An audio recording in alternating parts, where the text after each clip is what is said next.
Welcome, friends, to our channel. Give yourself a raise, where we help you make smart money decisions. Today, we're going to explore the wonderful world of budgeting. Now, you might be asking, what is a budget? Simply put, a budget is a financial plan that you create to manage your money. It's a roadmap for your finances, helping you navigate towards your financial goals. A budget isn't just about numbers and calculations. It's about gaining control over your money. It's about understanding where each dollar, each cent goes and making sure they align with your financial goals. It's about making conscious decisions on where to spend, where to save, and how to invest. At its core, a budget consists of three basic elements: income, expenses, and financial goals. Income is the money you earn. It could be from your job, your business, or any other source. Expenses are where your money goes. They're your costs, the money you spend. These can be divided into fixed expenses, which stay the same each month, like rent or mortgage payments, and variable expenses, which fluctuate, like grocery bills or entertainment costs. The third element, and perhaps the most exciting one, is your financial goals. These are the things you want to achieve with your money. It could be anything from saving for a vacation to paying off debt, buying a house, or even retiring early. A budget is like a financial fitness plan. It helps you exercise control over your money, build financial strength, and achieve your dreams. It's not about restriction, but about freedom. The freedom to make choices, the freedom to pursue your goals, and the freedom to build a secure future. Now that you know what a budget is and why it's essential, we are ready to dive into creating one. Before we dive deeper into this video, please kindly subscribe to our channel so you don't miss our future videos. Step number 1 in creating a budget is calculating your income. Now, this might seem like a no-brainer, but it's worth emphasizing just how crucial this step is. Accurately calculating your income forms the very foundation of your budget. Without it, everything else is just guesswork. When we talk about income, we're not just referring to your monthly salary. We mean every single penny that comes into your pocket. This could be from your day job, any side hustles you might have, rental income if you're a property owner, returns on your investments, and even that occasional lottery ticket win. The key is to leave no stone unturned when it comes to your sources of income. Now, a little note for our freelancers and business owners out there. We know that your income might not be as predictable as a fixed monthly salary. Some months might be overflowing with cash, while others, well, not so much. But don't worry, there's a way to factor in this variable income into your budget. What you can do is take an average of your income over the past 6 to 12 months. This will give you a reasonable estimate to start with. Remember, it's better to underestimate your income than to overestimate it. This way, if you earn more, it's a pleasant surprise, and if you earn less, your budget isn't thrown off track. So, take your time with this step. Pull out those bank statements, check your PayPal or Venmo transactions, and don't forget the cash stashed away in that piggy bank. Every source of income counts. With a clear understanding of your total income, we can start planning your budget. It's time to take a step forward in our journey to financial wisdom. Step number 2 is identifying your expenses. This is a crucial stage in your budgeting journey, as it's all about understanding where your money goes. Now, expenses typically fall into 2 categories: fixed and variable. Fixed expenses are those that stay relatively the same each month. Think along the lines of your mortgage or rent, car payments, insurance premiums, and subscriptions. These are expenses that, like clockwork, you can expect to pay every month. On the flip side, we have variable expenses. These are costs that fluctuate from month to month. Your grocery bill, dining out, entertainment, and personal care items are a few examples. These are the expenses that can creep up on you if you're not keeping a close eye on them. Identifying and categorizing your expenses is not just about listing down what you spend money on. It's about understanding your spending habits and recognizing areas where you might be overspending. It's about gaining control over your finances, rather than letting them control you. To do this effectively, you need to track your expenses accurately. That means keeping receipts, checking bank statements, and making note of every single purchase, no matter how small. It might seem tedious, but it's an essential step in grasping the full picture of your financial situation. Once you've identified and categorized your expenses, you can start making informed decisions about where to cut back and where you might have a little wiggle room. You might realize that you're spending an astronomical amount on dining out, or that your monthly subscriptions are adding up to more than you thought. Identifying your expenses isn't just a one-time thing either. It's an ongoing process of checking in, reassessing, and adjusting as necessary. Your life isn't static, and neither are your expenses. So, remember, tracking your expenses isn't about restricting yourself. It's about making conscious decisions about where your money goes so you can live the life you want within your means. Knowing where your money goes each month is a critical step in budgeting. Step number 3 in creating a budget is setting your financial goals. Now let's talk about goals. They're the why behind your budget. The reason you're willing to stick to a spending plan and make changes to your financial habits. They're the dreams that make the discipline of budgeting worth it. So, what are financial goals? They're simply the things you want your money to help you achieve. They could be as simple as saving for a new phone or as grand as buying your dream house. But remember, not all goals are created equal. Let's break it down.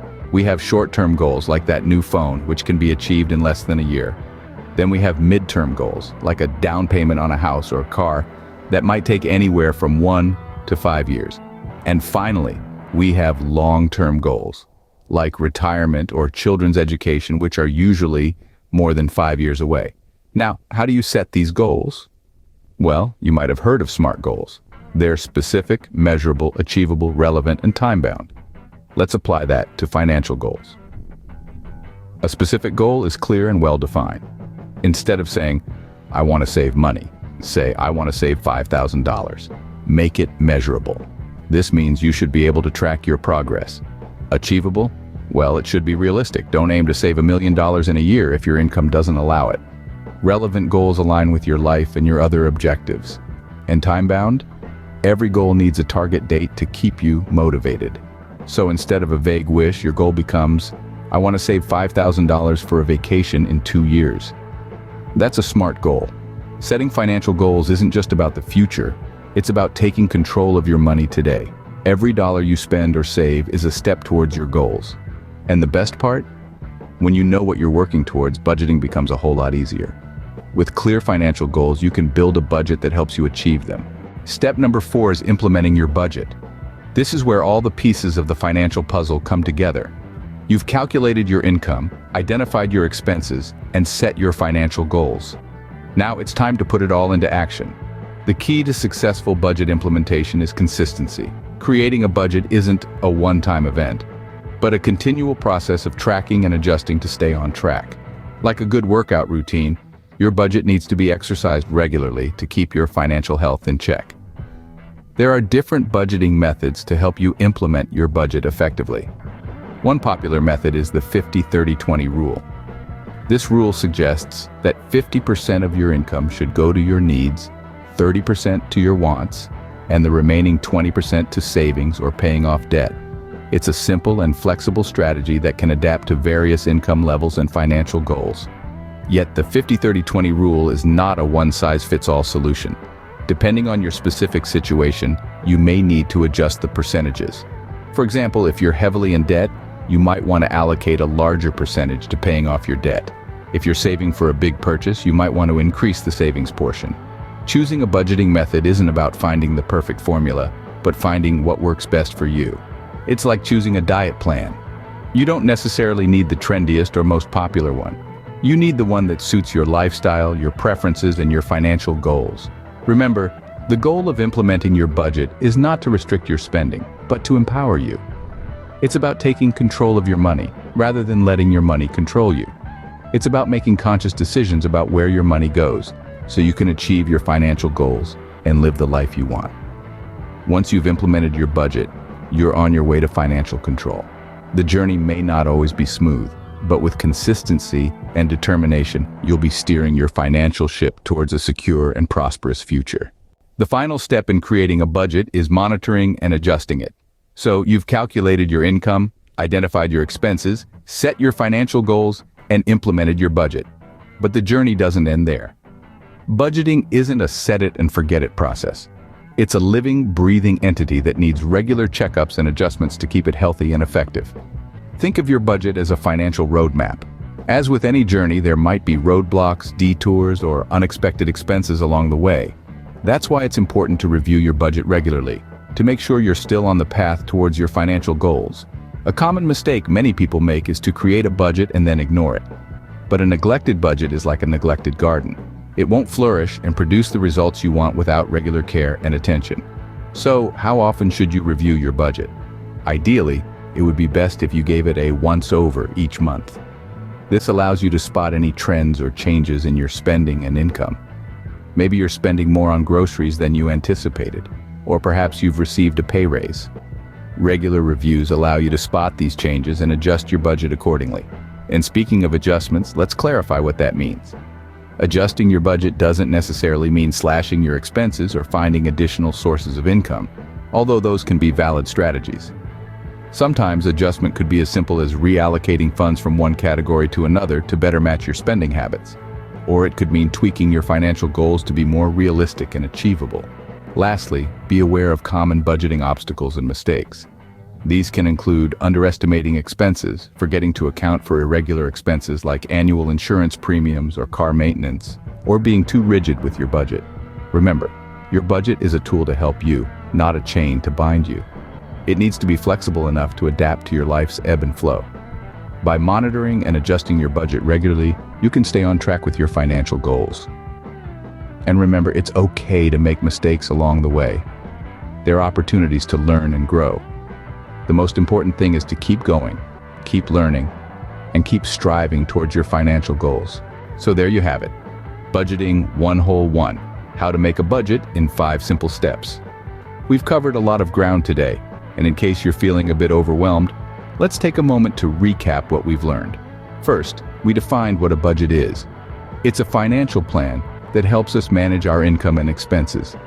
It's not a restriction, but a tool that gives us the freedom to spend wisely and save effectively. Then we dived into the 5 steps of creating a budget. We started by calculating our income, which is the foundation of any budget. Remember, every dollar counts, so include all sources of income. Next, we identified our expenses, both fixed and variable. We learned that understanding where our money goes is crucial for financial management. Thirdly, we discussed setting financial goals. Whether it's saving for a vacation, paying off debt, or building an emergency fund, having clear and achievable goals provides direction to our budgeting efforts. The 4th step was implementing our budget. This is where we allocate our income to our expenses and savings, ensuring that our money is working for us, not against us. Finally, we underscored the importance of monitoring and adjusting our budget. Life is unpredictable, and our budget should be flexible enough to accommodate changes. Regularly reviewing our budget helps us stay on track and achieve our financial goals. Now, let's talk about key takeaways. Budgeting isn't a one-time event. It's a continuous process that requires consistency and discipline. Also, remember the 50-30-20 rule?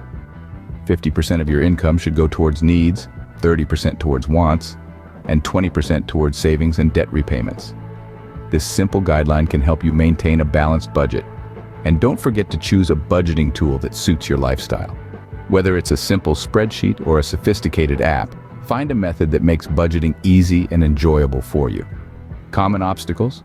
Well, budgeting can be challenging, especially when starting out. But don't be discouraged by initial mistakes. Learn from them, make adjustments, and keep going.